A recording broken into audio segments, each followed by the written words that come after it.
Is your car remote not working? The most common issue is a dead or weak battery. Most express keys use a 3V lithium coin battery, typically CR2025 or CR2032. Check your owner's manual or the old battery itself to confirm the correct type. To replace it, you'll need a small flathead screwdriver or a plastic pry tool. Gently insert the tool into the seam of the fob to separate the two halves. Take care to avoid damaging the internal circuits or rubber seals. Remove the old battery, noting the polarity plus and minus. Insert the new battery with the correct orientation. Snap the case back together and test the functionality.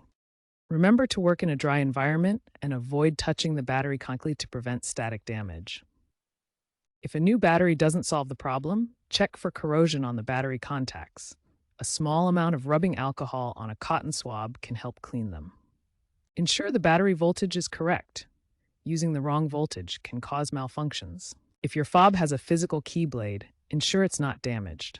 For hybrid or electric vehicles, confirm battery compatibility to avoid reprogramming needs. Consider using OEM batteries to avoid signal interference. Applying a small amount of silicone gel to the battery contacts can help prevent future corrosion.